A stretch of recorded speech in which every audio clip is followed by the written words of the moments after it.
early on in the book basically starts with me at rock bottom. I mean, I had just broken off a very, very serious relationship. It had been a pattern in my life. I was in a lot of pain. She was in a great deal of pain.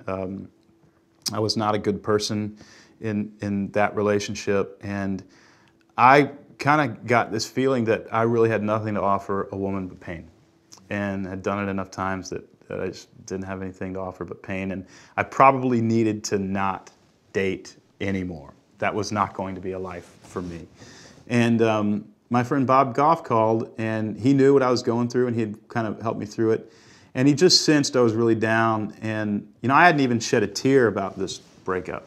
I was in a lot of pain, but I was also kind of numbing it. And I'd keep a bottle of whiskey behind a Bible in my office, and about 3 o'clock would start, drinking a little whiskey. And Bob called one day, and we were talking, and he said, "Don, I got to tell you something.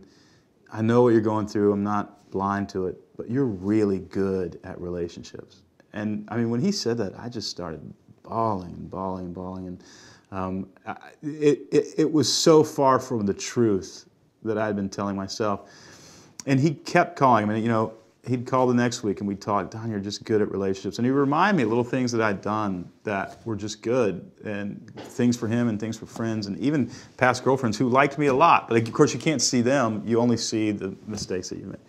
And then on to Onside, and then he'd call, and, "Don, you're just good at relationships." And over the course of about a year, it became easier.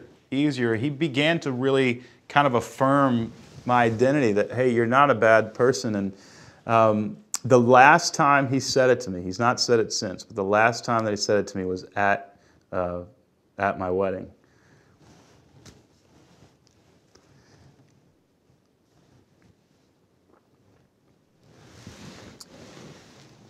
So I'm standing there, I'm looking around at these groomsmen who I love, and my family who I love, and Betsy, and I just realized, if this guy wouldn't have thrown me a rope, a year and a half before, I don't know, there was just a crack in the door, and there was some light that I just kept heading toward, and so, I love that. I love that about that guy. And so I pulled him aside at the wedding. I said, "Hey, none of this happens without you." And Bob goes, "Oh, Don, isn't it beautiful? Your family." And I think I literally kind of shook him to shut him up because he doesn't like, being confident. I just literally said, "Bob, none of this happens without you." And so that was a cool moment.